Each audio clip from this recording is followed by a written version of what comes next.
So today, you should notice I posted the homework last night. So the first homework, it'll be due a week from today. For those of you who are joining in class, I'll have you turn it in person. If you are not joining in person, then you can submit it online through Moodle, and that's just fine. This one is, again, going to be relatively simple. Actually, what I could do is go ahead and pull it up for you. Show you briefly. So it'll be relatively simple. This first page, you don't need to fill out if you don't want to. So problem 1 says optional. You'll see some of these in a few minutes in class in a little while.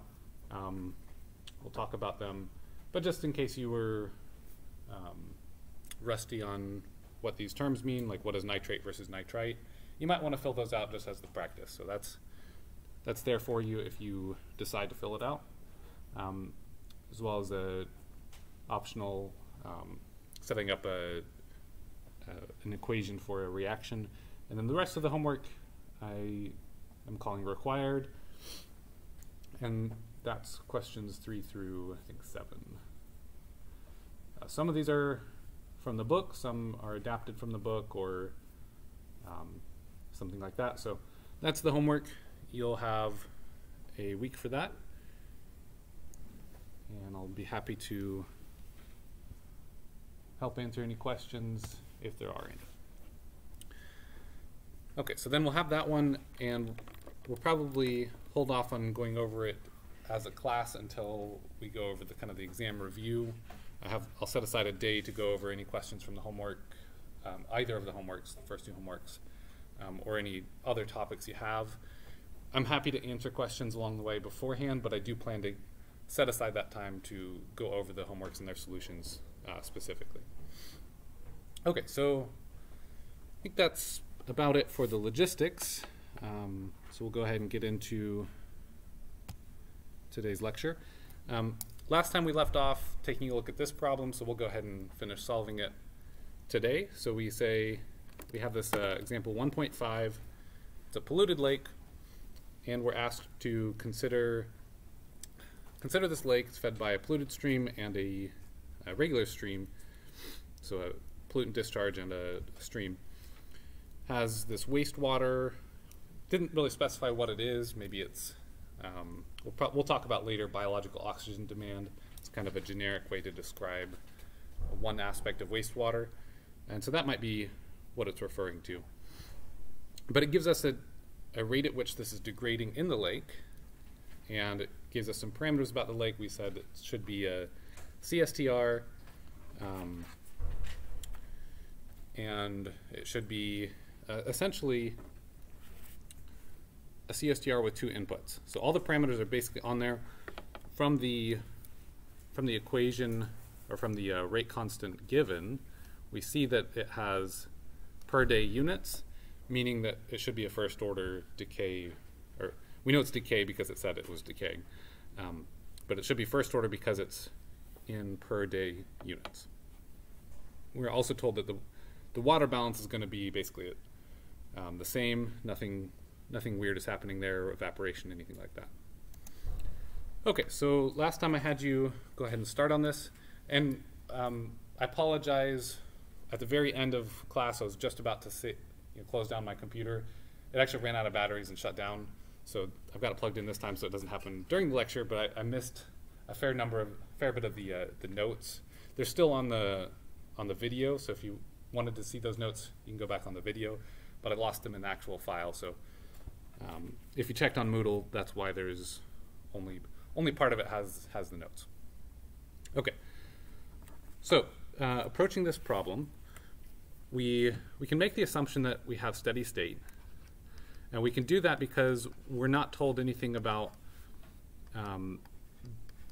the amount of stuff coming in changing. We're not told that the rate at which stuff is reacting changes, the flow's constant.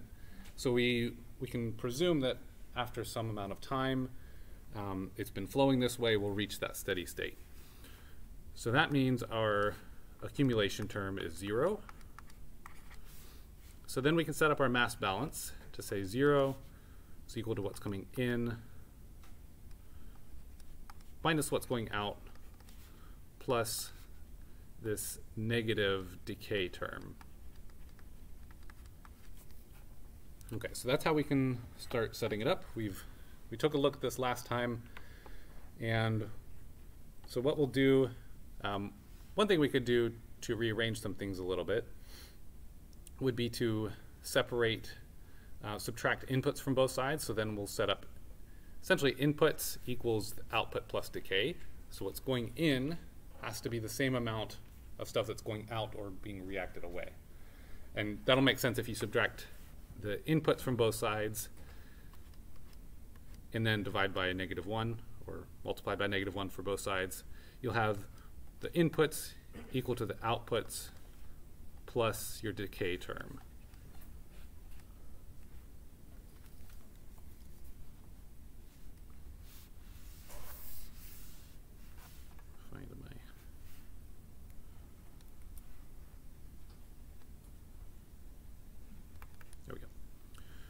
Okay, so, and if you just take a look at the negative signs, you'll see that, that can work out.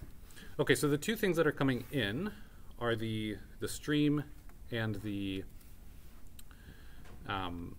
outfall. So we'll say Q, say, is it QW here? It's pretty blurry. I'm going to call that QS and CS for Q stream and C stream.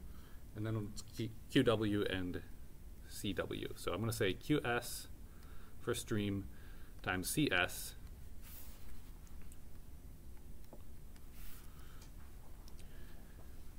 so that's one input.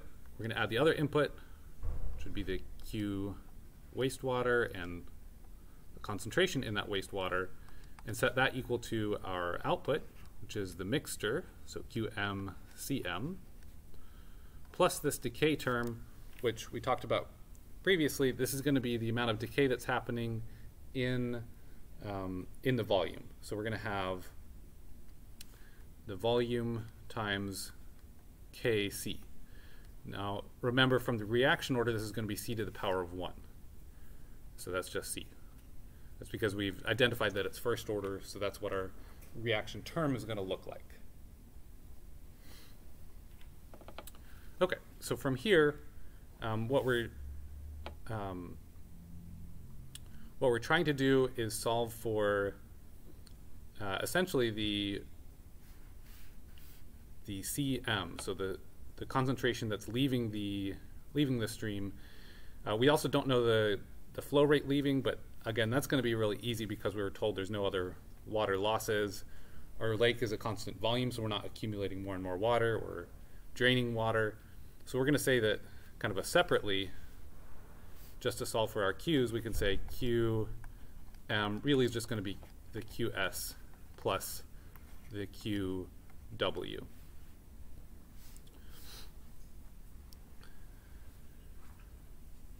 Okay, so from here we have, if we add these, take a look what they are, 5 and 0.5. So that's just going to be QM is going to be 5.5 cubic meters per second as our Q mixed.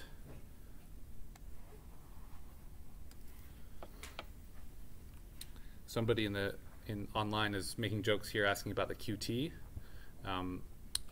If you wanted to be that much of a cutie, I guess you'd have to do a Q for the treatment train, but we're not quite there yet, so you can have those puns later. All right, so moving on, from here we just basically want to solve for C. And when we do this, it's going to look a lot like the equation we had previously, except we've got, when we kind of derived the generic CSTR sort of thing. But this time we're going to have the both inputs into one. Yeah? Are C and CM the same? Yes, so C and CM are going to be the same because the lake itself is well mixed. We assume that C here equals the Cm leaving? Yeah, it's a good question. Okay, so solving for C then, if we essentially just need to separate this one C term. That's really all we have. So if we do that, it's a bit of algebra. We should end up with QW, CW, plus QS, CS. So that was the stuff on the left side of the equation, divided by QS plus QW plus KV.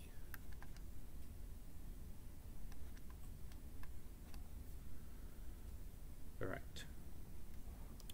So then if you plug in the numbers from there, and what you'll notice here is Cm, I wrote it out here, and then I wrote out C. So well, we could have just written this as C, so I'll go ahead and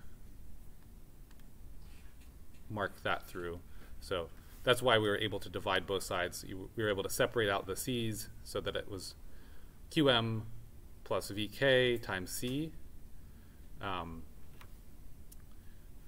We just extracted the C from both sides and then divided by everything else that was left. Okay, so you put in the numbers. We have all the numbers at that point, and this should give us 3.5 milligrams per liter. One thing you'll have to do when you're solving this is we have our flow rates in cubic meters per second, but our decay rate, our K, is in per day. So we actually need to do some unit conversions in order to get the units correct. So K is in per day, so 1 over day, but flow, so Q, is cubic meters per second. So need to convert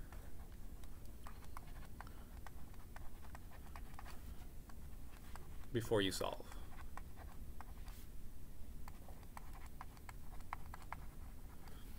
Okay, and somebody was asking again on here whether this would be saltwater, brackish, or freshwater. My guess would be freshwater, because you don't usually call saltwater's bodies lakes. I guess it could be brackish. Technically, Lake Pontchartrain is not a lake. It's more of a bay, or I guess bay or lagoon, something like that might be the proper term. We call it a lake though, so understandable.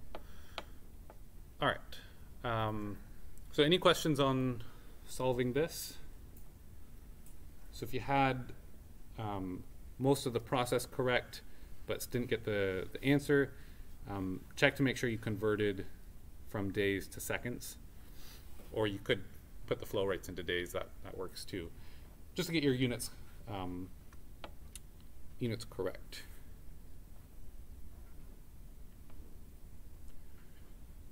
Okay. All right, so I want to move on from there and talk about chemistry. This will be kind of the last bit of material that's kind of a refresher type of a thing, and then we'll start getting in next lecture into sedimentation, actual water treatment processes, start to apply some of these basic mass balance principles that we've been talking about. Okay, so for chemistry, we already talked about it a little bit. We had the example of hydrogen. Today we'll take a look at oxygen here. So again, when we see this on the periodic table, we have the atomic number. Don't worry too much about that. That's just kind of a number order where it is. And then the atomic weight. And the atomic weight, we said we measure this. The units here are atomic mass units. But if you take 6.02 times 10 to the 23rd of those, it's that much grams, right? So the Avogadro's number. So 1 AMU times Avogadro's number equals 1 gram. So basically we can just take this as this 15.999. We can just take that kind of as grams, so long as we're okay with working in molar units. Right? So if we're dealing with moles, 1 mole of oxygen atom is 16 grams. All right. So that's immediately our avenue to convert from the number to the mass. You know, if you remember, I talked about dozens of eggs and how to decide how many eggs to use to vandalize a car. That I'm not recommending you do, but you know, if you're doing that, you don't want to go by a mass basis, because that's just kind of unwieldy, and it's, you know, maybe the mass of the egg doesn't matter as much as the number you have. So you want to check out the number and then convert that to mass. This is our tool to do so for chemistry. All right, so with oxygen, I wanted to point this out because we're going to talk about oxygen in a few different forms. Occasionally you'll see atomic oxygen, which is just the O here, just the atom. We won't actually use this very often ourselves, but you'll see it obviously in chemical formulas, so this is a good way to kind of remind you of what's happening. So atomic oxygen, just the O by itself, would be 16 grams per mole. Molecular oxygen, the stuff that we're breathing right now, that's what you often will think of when you hear oxygen, or if I give you a word problem that says how much oxygen is consumed, we can presume they're talking about molecular oxygen that's in our atmosphere. Atomic oxygen is very unstable in our atmosphere and will react pretty much immediately to form some other molecule. So oxygen, the molecule O2, this is essentially just 2 oxygen atoms. That's 32 grams per mole. Yeah? Will we ever have to convert using English units? You know, I generally refrain from giving you any English units. I keep it SI. So if I were to give you a problem, then I would tell you, you know, 1 million gallons per day is, you know, MGD is something we use pretty often in this field. Maybe you'll have a problem, but it'll give you that conversion.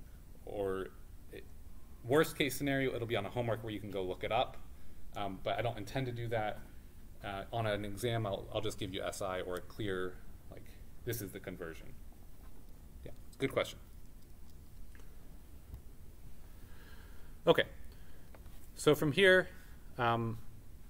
molecular oxygen, so that's 32 grams per mole, that's O2. Well, ozone is also a molecule containing oxygen and only oxygen, so you could call that, I mean, you could argue some semantics here, but for O3, we always call that ozone. And that would be obviously 3 times this number up here, so that's effectively 48 grams per mole. Okay, so just reminding you here that the subscript numbers behind a letter, that's talking about the molecule itself, what's contained in the molecule. If you had a number before it, that would be how many of those molecules you have in a reaction. All right. For ions, ions can be atoms or molecules just with a charge. Typically, we only find charged species, ions and charged ions in liquids or plasmas. We're not really going to be dealing with plasmas, so this is basically just for liquids. That fact right there has some relevance if you're doing what we would call some gas stripping or water stripping. It's a technique we can use to take gases out of the air into water, or vice versa. Things like ammonia, if it's acidic enough, it'll be positively charged, and it will not come out of solution because it's kind of stuck there as an ion. Whereas if it was basic enough, it'll deprotonate. It will have just NH3 with no charge, and then it can evaporate. We're not going to deal with that, but there's some relevance in terms of why I say that. CO2 is a good example. As we'll see here, I'll put that I'll show how that works as well. But the point being, I want you to be familiar with some common ions, be familiar enough to work with them and understand kind of what's going on. So H+, Na+, so that's hydrogen, sodium, calcium should be 2+ here, typo. It's actually what I did was I accidentally subscripted the Ca, the 2, instead of superscript. So it should be Ca 2+. Sorry about that. Chloride, bromide, iodide. There's plenty of others. Nitrate, nitrite, hypochlorite here, it's basically bleach.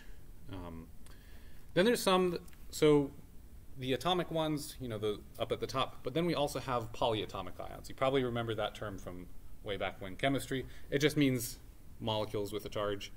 I don't care if you remember how to decipher what the charge will be based on the atomic components of that molecule. That's probably worthwhile, but for our case, we're just going to say that if you can remember kind of the base, like phosphate here, PO4 3-, then you know if you add a proton to it, add that hydrogen, it's going to end up being 2- because you added a +1 charge. And you can take that all the way up to even H3 PO4 with no charge. So this is phosphoric acid. I wanted to show you this. You don't have to know all of it, but this is a good example of equilibrium reactions, which you do need to know about. I'm going to cover in just a moment, where you can add or subtract a hydrogen, and it's a reaction that can go either way. So sometimes we take a look at reactions that are just one way only. Maybe we dissolve a bunch of sodium chloride into the water. It just dissolves completely, and it goes one way. It's not going to precipitate back into solids in that case because it's so soluble. In an explosion or a combustion reaction is typically just one way. It'd be very difficult to reverse it and really impossible to reverse it directly. Okay, so irreversible reaction. These are examples of the reversible kind, where you add or subtract the hydrogen. That's basically acid-base chemistry. Several examples, and the relevance here is that they're ions, polyatomic ions, so to speak. We've got sulfate, carbonate, and in particular water we'll give some good attention to, because water can actually split into OH- and H+. Turns out that most of water stays as water, but there's always some of each of these in solution when you have water hanging around. By the way, this H2CO3, this is effectively CO2 plus H2O. So this is what happens when CO2 dissolves into water. It ends up reacting with water and forming that, and that then dissociates, goes back and forth, these equilibrium reactions, and you pretty much always, if you have water exposed to the atmosphere, you always have a little bit of carbonate. In the case of a can of soda, you'll have quite a bit of carbonate because they've supersaturated it, acidified it, and make sure that you have lots of carbonate in it. Okay, so and again, on that first page of the homework, I have you fill in some of these and write out their charges, because I want you to be familiar enough so that if I tell you we added sulfate, you're not going to panic and not know what that means. I'm not going to specifically test you on your ability to remember what exactly sulfate or phosphate is, but I think you should know these. These are common enough, particularly the ones in the homework, that I want you to have a good working knowledge there. And if I make a mistake and not tell you, you're responsible for knowing them, because they're just that common in water chemistry. Okay. So moving on from there, stoichiometry, another one of those words you probably remember disliking from high school chemistry. Really, it's just a new number balance. And we're going to keep it relatively simple because we don't need to do too much here. Really, the stoichiometry that we're going to use in general, what it does is we're defining the ratio on a numbers basis for different reactants and products. You know, I just showed you water and CO2 reacting to form carbonic acid. That's, you know, we saw that it was just simply one CO2 plus one H2O yields us, and to be accurate, I'll go both ways, yields us H2CO3. And one of those, that is. Okay, so it's really just defining those numbers that come before our molecules on our reactions. It's, you know, we could define that on an atomic basis, on a dozen basis, or on a mole basis. You know, it doesn't really matter. It's just 1 dozen of these with 1 dozen of those yields 1 dozen of those. That's all we're saying with the moles. Okay. So an example here, how do we figure it out? Well, really we're just going to do a number balance. So we'll take one atom within the molecules and say, all right, with this example of methane combusting, so methane is CH4, we're going to ask ourselves, okay, how many methanes react with how many oxygen molecules to form how many CO2 molecules and how many water molecules. This is a typical complete combustion reaction if everything is working nicely. So typically what I would do is start with a compound that's, or an atom that is kind of the most important, or used the least times in the equation. So you see oxygen is used 3 different times, so that's quite common. Hydrogen, it's only used twice, but oftentimes there will be more than, you know, there will be several places with that. So I'm just going to go ahead and start with carbon, isolate that one, and I'll just go ahead and do a balance here. Well, there's 1 carbon on this side and 1 on this side, so by default I'll just start with 1. We'll just go 1 here and 1 here. Then I'm going to check what it's going to take to balance the other stuff. I still don't really want to deal with the oxygen yet, so I'm going to go with the hydrogen. So if I have 1 molecule of methane, that's 4 hydrogens total that I need. So that means over here we've got H2. We're going to need 2 of those to balance the hydrogens. Okay, so now I check, and so far I'm okay. I've declared 1 carbon here and 4 hydrogens, and I can satisfy that with stuff on the right without adding more carbon or hydrogen when I'm satisfying it. So far I'm good, and then I just need, okay, how many oxygens am I going to need? So then I can count over here. All right, I've got 2 oxygens from this molecule and another 2 here, because 2 times the 1, we get 2. So we're going to need 4 total oxygens, and each molecule here has 2, so just 2 times 2 is 4. So we're doing this balance on the atomic level in this manner. Okay, so that should be our answer, and when we do it that way, you could trial and error other ways. It doesn't matter which way you come to it, so long as the atoms are balanced. It also doesn't matter if I said 1/2 here and 1 and 1/2 and 1. That's fine. It's still the same thing. Might be less clear to yourself. You could also double or triple or whatever. It's the ratios that really matter, because ultimately we're going to take a look and say, all right, well, what ratio of methane to oxygen are we using on a molar basis? And that, you know, some question like that is going to be what we're really interested in. Okay. So another example, and I'm going to let you work on this one. It's an example from the book. It basically says the following. We have some mass of butane burning, so 100 grams of butane, gives the chemical formula C4H10. And the question is, what mass of CO2 is produced if we burn 100 grams of butane for it to be fully oxidized? So I'm going to give you a minute to work that out yourself. I have a clipping of this periodic table so you can do the mass conversions.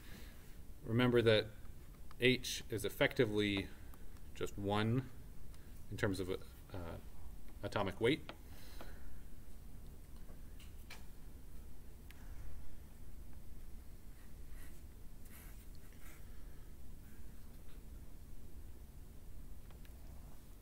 So give that a few minutes.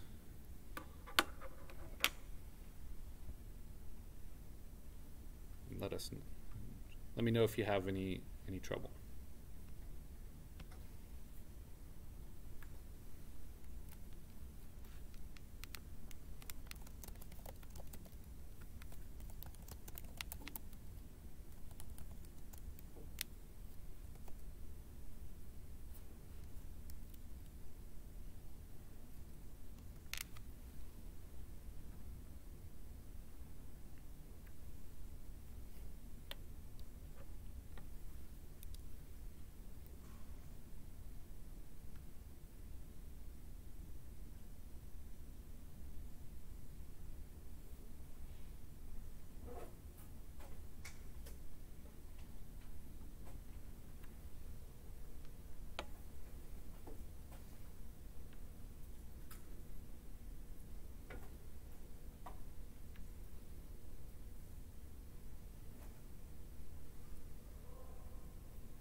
So following the same way I did last time, I'm just going to set up the balance here and give you another moment or two. Doing one of the butanes, that's 4 carbons, so I do 4 CO2, 10 hydrogens, so 5 waters, and then I've got to do the oxygens, and we have 8 here plus 5 here, that's 13, and so 13 divided by 2, we can just leave it just like that for that one. Could also multiply everything by 2.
Next thing you'll need is the molecular weight of each of CO2 and butane.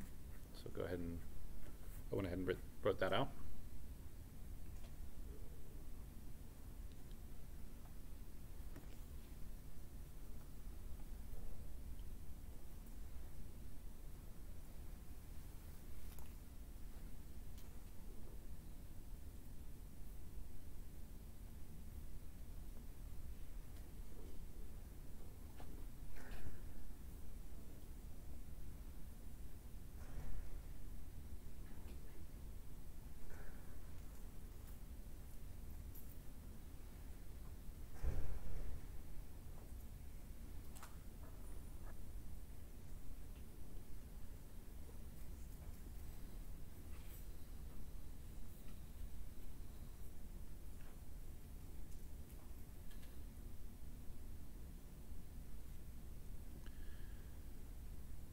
So I got a question online.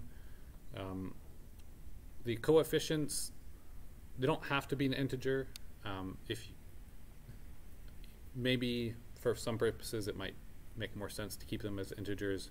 It doesn't really matter. Some chemistry teachers might insist that they are, and there may be a reason in some cases, but just when we're comparing the ratios, it really doesn't matter if we leave it that way. But we certainly could do just multiply everything by 2. So 2, 13, 8, and 10. That would be no problem.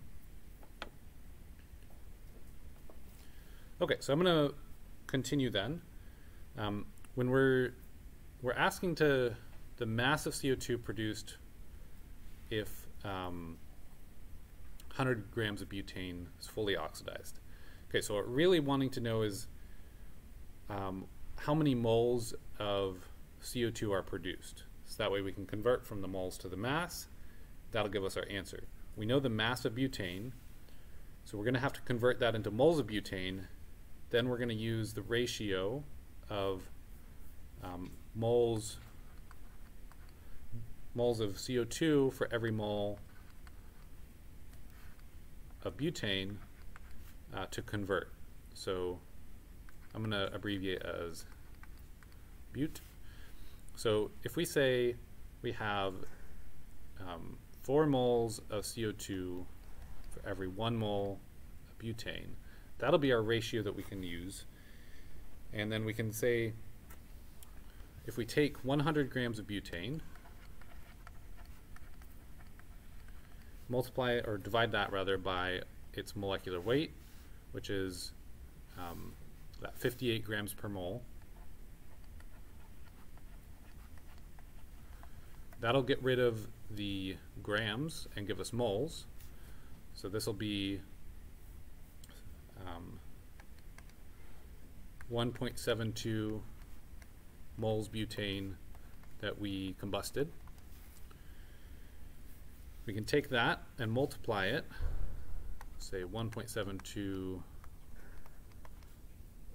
moles, multiply that by, and actually I'm going to go ahead and write that out to keep it clear.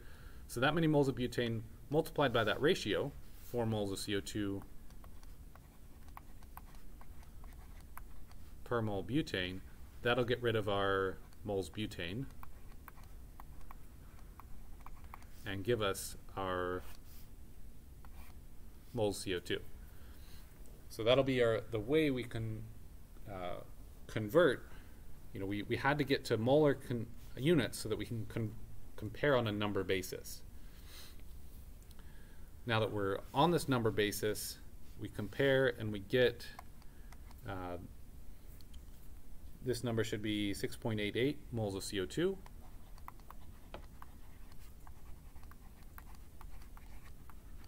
So now we have a number basis of CO2 formed. Then we need to convert back into mass basis because we were asked for the mass of CO2. So we take this and we can simply multiply the 6.88 moles times the 44 grams per mole, and this should give us a value of 303 grams of CO2.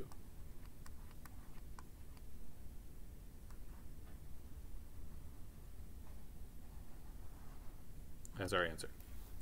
So a lot of times what we're doing is we're saying, okay, we have some mass, we want to know mass of this, we want to know what that's going to correspond to the mass of that when we do the reaction.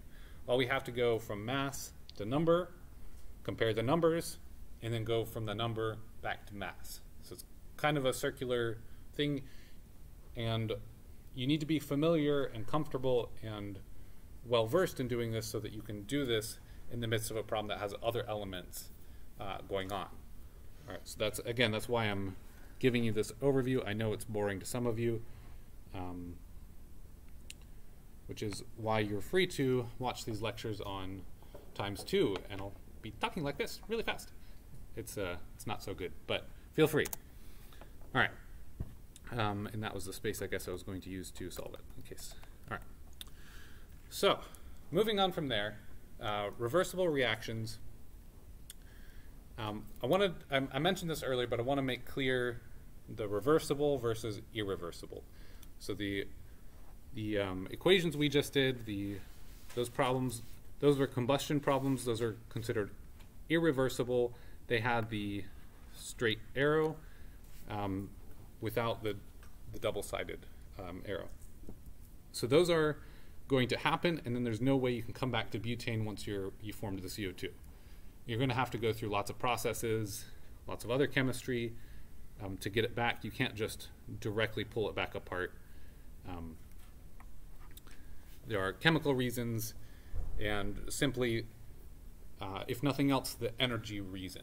So thermodynamically, it would be really, really difficult to reverse that. You'd have to put a lot of energy back into it and make it happen exactly in the right way.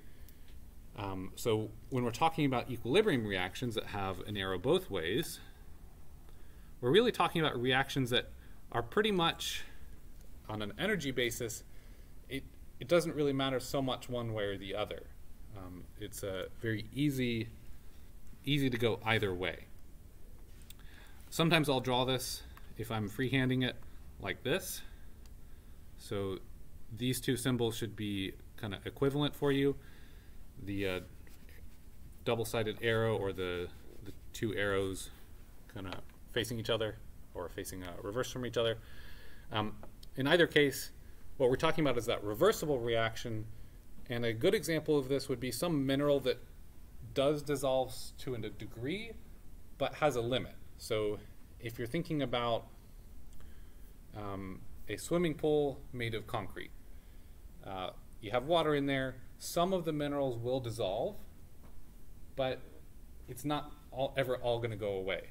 In fact, it's just going to be a small bit dissolving, and there may also be a small bit precipitating back out. That's dissolution reactions when you have a solid still left there, not like dumping salt that just dissolves and just never forms the grains again. You can do that. You've probably done that with sugar, forming a supersaturated solution and then giving it the right conditions so it starts precipitating again.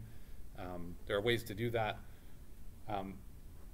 Basically, if that solid is still left there, then you know that some is precipitating, some is dissolving.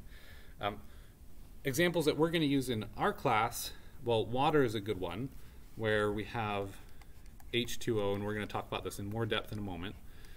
It's in equilibrium with H plus and OH minus. Turns out that in this reaction, most of it is still in water form, but just a little bit of it is in the H plus and OH minus, and we can expect that there's always a little bit of each of them. So when I say equilibrium reaction, I don't mean that there's equal amounts on both sides. Rather, when we reach equilibrium, the reactions going in each direction end up with equal speeds. So equal amounts, so the amount of water that's ionizing into H plus and OH minus is equal to the amount of those two that are going backwards into water. We'll take a look at this with water. We're also going to use it with bleach. So hypochlorous acid here and hypochlorite, this is basically just bleach. And if you look in your household cleaner, you'll probably see sodium hypochlorite. So that's NaOCl. That's very much like HOCl, except it's going to dissolve, and that sodium is going to just be freely floating in solution, and then this OCl will be OCl minus, and you'll have this equilibrium reaction happening. So you will end up forming HOCl because you put the OCl minus in there. It just starts happening.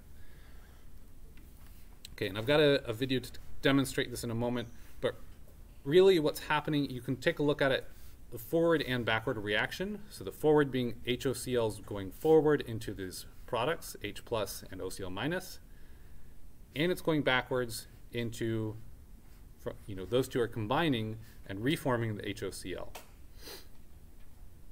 Okay, a lot of these are pH dependent, or we could just say H plus dependent. That's how much acid is in water. We often describe H plus as acid. So depending on how acidic the water is or how basic it is, will often tell us what balance of species we have on either side. Okay, so I want to give an illustration here, because I want to start talking about how we express these reactions. So this illustration I think will help. Let me bring it over here.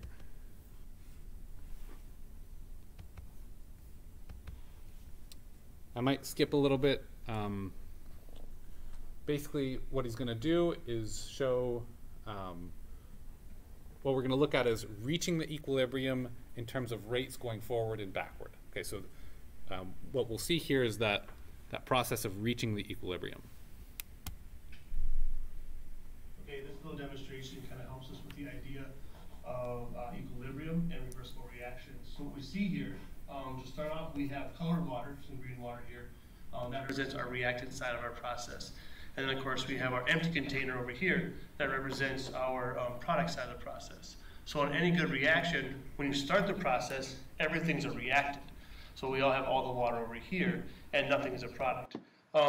When you have a reversible reaction, or a reaction that has to reach equilibrium, what happens is as soon as you start making product, that product also starts making reactant.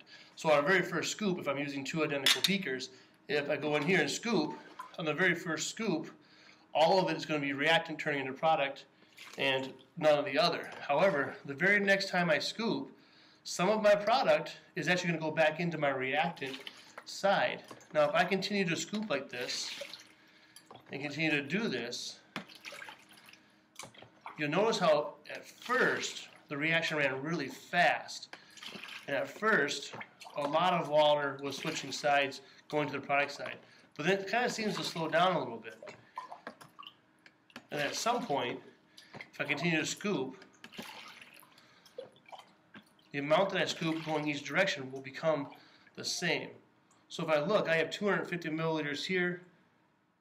I only have 200 on this one, so I'm not quite there yet. Okay. So now if I have 250 milliliters here, I have 225, so I'm getting closer. So I'm almost at equilibrium. And here I have 225, 225. So if we look, and again, this is not perfect measurements, but if we look at our volumes there, they're almost identical, which is showing that the amount that's crossing from here to here is equal to the amount going this way. Now the amount in the beakers represents the rate.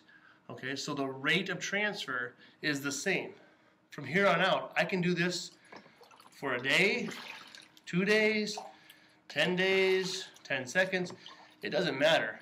This is at equilibrium.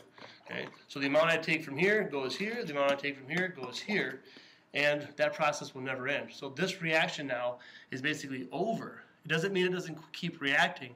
It just means it's not going to change anymore. So we've reached equilibrium. Okay, so if we go back to the graph on our slide, we would see that this is the first one, or the top one, where the rate flatlines and becomes equal. Okay, now it doesn't mean that we have to have equal amounts. If we look at our tubs, because I was using the same size beaker, the volume level in the tubs are also very similar. So you'd almost get the indication that maybe the amount in each side has to be equal. So it has to be 50% this, 50% that. And that's not necessarily true. If we reset our setup here, and we begin again, but this time, instead of having equal amounts, we have very unequal amounts, where I'll again use the big beaker as reactant. I'm going to use the little guy for my product side. Okay, so on our very first scoop, again, it's all reactant, no product. Again, I start scooping and I get some product back to reactant. Okay. Now you might think there's no way you can get equilibrium here because the big scooper will always outdo the little guy, which is kind of a common thought. But the reality is that doesn't happen. At some point, the big one actually does run out of steam here. Again, we're looking for equal rate of transfer. So if I check, okay, I'm doing 140 milliliters here, and here, again, I'm at about 140 milliliters. So if you look, these two volumes, even though they're in different size containers, again, are showing almost identical volume, which means if I pour 140 into here, and I pour 140 into here, there's no difference. Okay, so I am now at equilibrium. Okay, so switching again, I can do this all day long, and from this point on, there will be no change in the volume in either tub, which means this reaction from reactant side to product side is at. All right, so that's a pretty good illustration of equilibrium. Now, most of the time, or actually all of the time, we're just going to assume we reach equilibrium pretty much instant. And you saw even with this very slow-paced beaker example, he reaches equilibrium pretty quickly. So most of these, anytime we're dealing with this for our purposes, we're assuming we've reached equilibrium. There's some interesting chemistry that can happen and you can study outside of water treatment that maybe you're not at equilibrium, or maybe the process of getting there is important. For our sake, we're just going to assume we're at equilibrium. Okay. But another thing that you saw there is that you don't have to have the same amount of stuff in each bucket, right? So the product's amount doesn't have to be equal to the reactant's amount in that bucket. And in fact, the controlling factor, in his case, he was using 2 different beakers. And physically that allowed for a difference in equilibrium to happen. And the different size of the glasses, good question here. That different size was really indicating a different rate. So if we remember that our rate constants, our reaction rates are often first order, These would be considered first order. It depends on how much stuff is in that bucket. Okay, so if it depends on how much stuff is in that bucket, at some point you have not much stuff in the bucket, your concentration is lower. That means that even a low rate constant with a large bucket can equal a high rate constant with a small concentration. So the amount of mass exchanging from either side can be the same, that amount going by can be the same, even though the reaction rates for the forward versus the backwards is different. So one way we could think about this is the the rate at which we're going forward equals the rate at which we're going backwards. And when we're talking about these rates, we could take a look at the rate constants, and in some volume we have K and C, and this will be our, let's say KF, and it would be, volume, the same volume, K with backwards and C, and actually analyze all of those. We're not going to do that. And the reason we're not going to do that is because we actually capture this info in our equilibrium constant. So the ratio here between these is really captured, because if you look at this, the volumes will cancel. We're left with concentrations and then some K. So if we take these Ks, the ratio of these two Ks, and we separate them from the concentration, so again, this would be the concentration of the reactants versus the concentration of the products.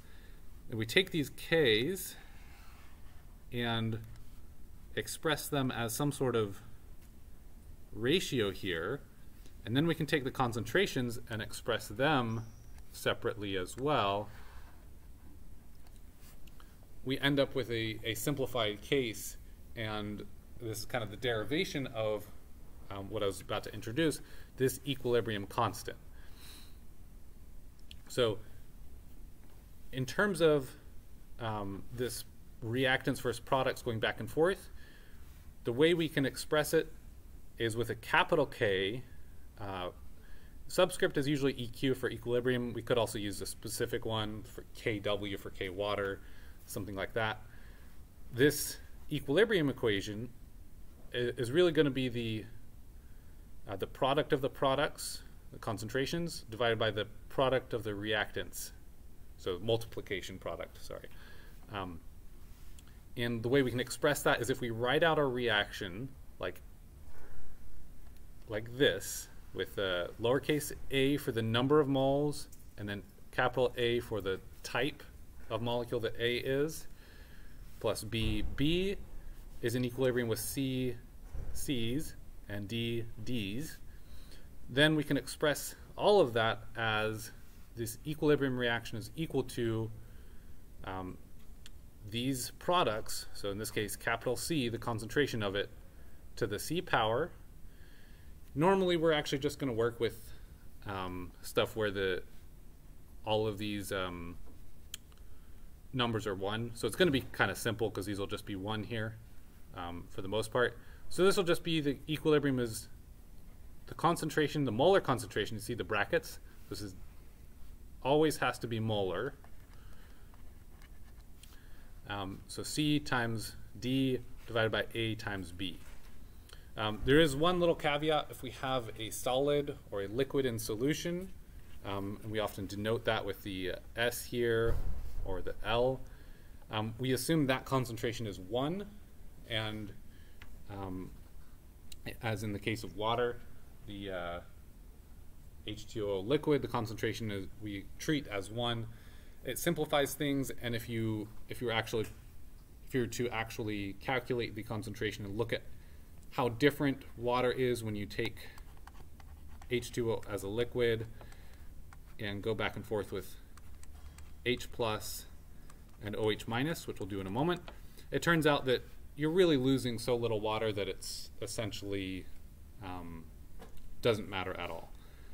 It's still kind of like a infinite source in a way for how little these guys were forming. Okay, so that's just a small caveat. We need that to deal with the pH and deal with the acid-base system of water. So we'll go over that in a moment. Any questions about kind of what does an equilibrium reaction mean?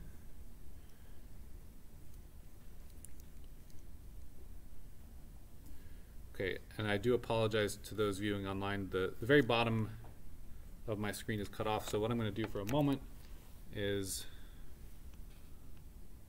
actually, you know what? I'll try to fix that for you next time. For now, I'll show you just the slides like this.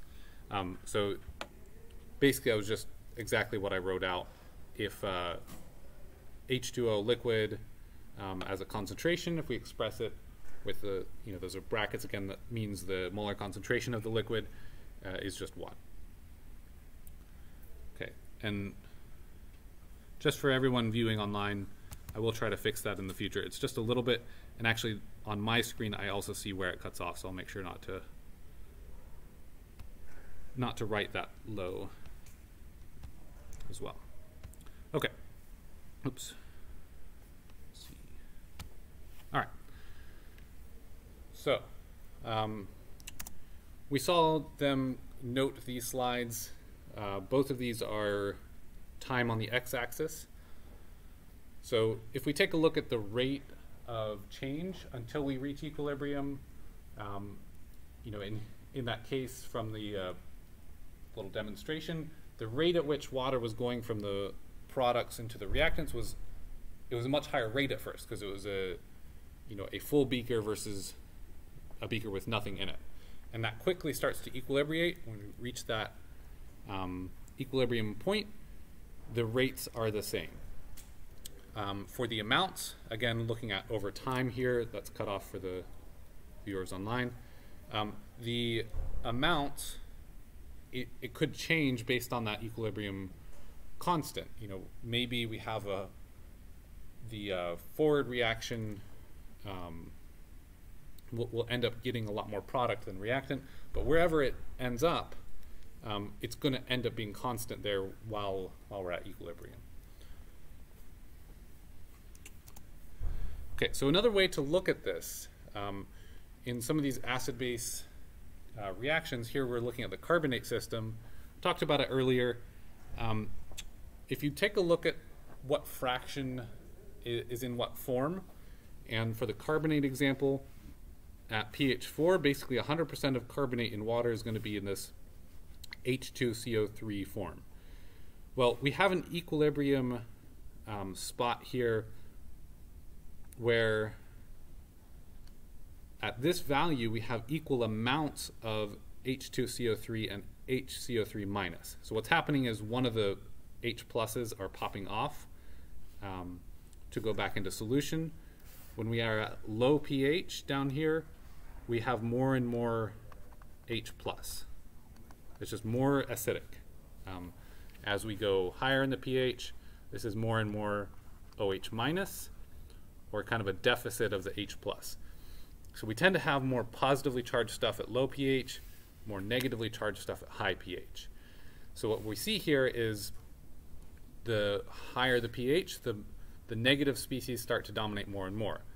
So this is one useful way to look at equilibrium equations between species that do this kind of acid-base chemistry, deprotonation. I'm not going to make you do all of this type of stuff, but one interesting thing is if you have natural rainwater, the pH in equilibrium with the atmosphere is actually going to be like 5.6 because of the presence of carbonic acid. We have some CO2 in our atmosphere, it dissolves into the water, and then it gives it a little bit of an acidic character, just naturally. So there's some interesting cases where our water would actually naturally be a little bit acidic. All right, so we'll probably see this type of thing again. The point here is that there are spots where we can notice where the amounts are going to be equal, and we're going to do the same thing with water, where water is neutral at pH 7, and it's going to come through right at 7. We're going to take a look at the math that shows that. Okay, so again, speaking of water, really what I want to address here is, what does pH mean? What does that P in the pH mean? So how can we use it, and how can we better understand what's actually happening? Well, water is in an equilibrium reaction with H plus and OH minus. So in order to express this equilibrium reaction, because we want to know how much of the H plus and how much of the OH minus we're going to have at any given time. So if we take a look at the equilibrium constant for water, Kw, we can define that as the products, H plus, OH minus, divided by the reactants. This is just the H2O, and because it's at a liquid state, we say this is equal to 1. And our equilibrium constant, Kw, is equal to 10 to the negative 14. Okay, so that's just a definition we know. That's something that I would most likely give you in order for you to solve the other stuff. So this,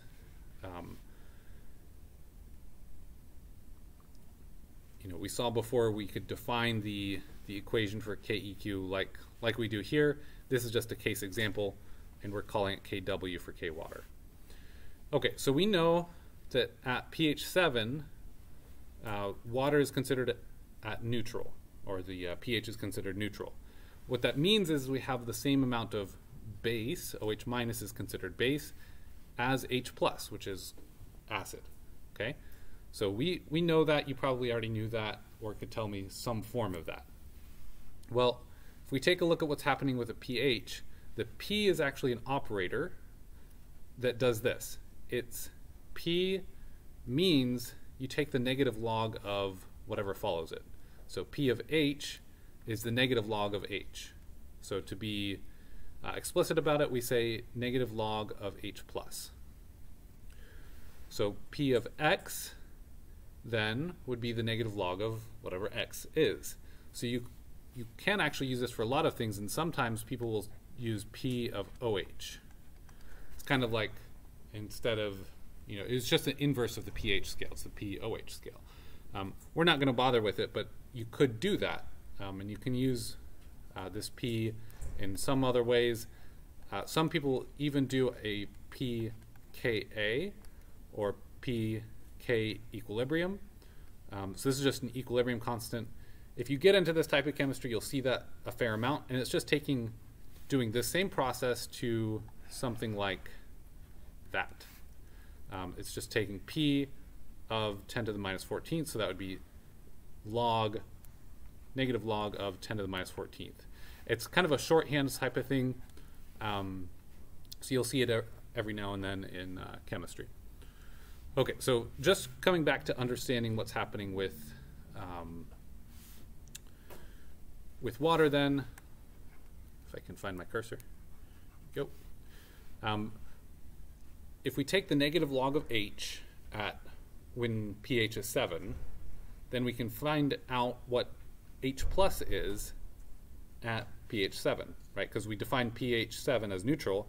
So pH 7, this is negative log of H plus is the pH.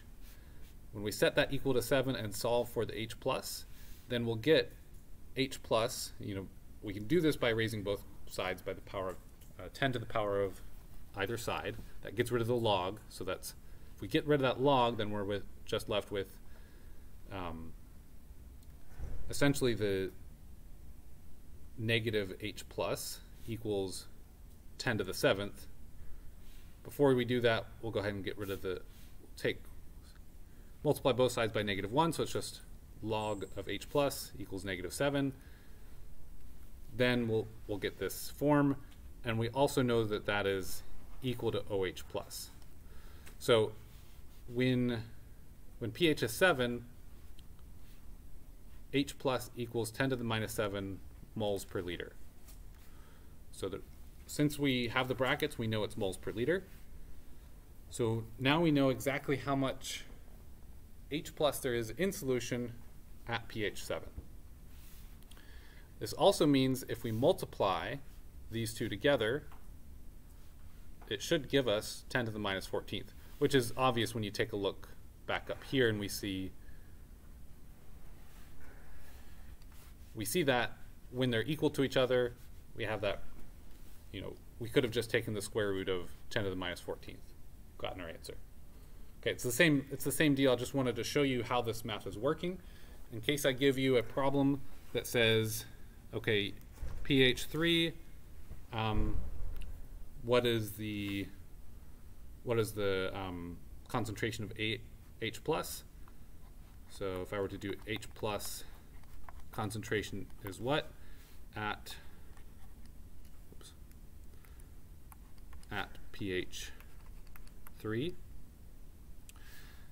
then you would know you could do negative log of H plus equals 3 and then solve that for the H plus, okay?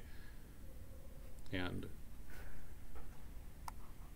just kind of a quick short note here, that would be H plus would then equal 10 to the minus 3 moles per liter. Okay.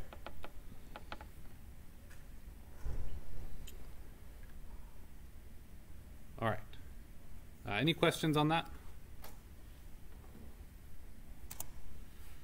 Okay, so I think I'll save this for next time. We'll introduce kind of the fundamental reasons we care about drinking water and kind of the fundamental approach for drinking water. And then we'll also get into sedimentation as kind of one of the very first and most practical, or I guess most obvious ways to start treating water, just using gravity for what it can do for us. All right, so class is dismissed. I'll hang around here a couple minutes for any questions online or otherwise.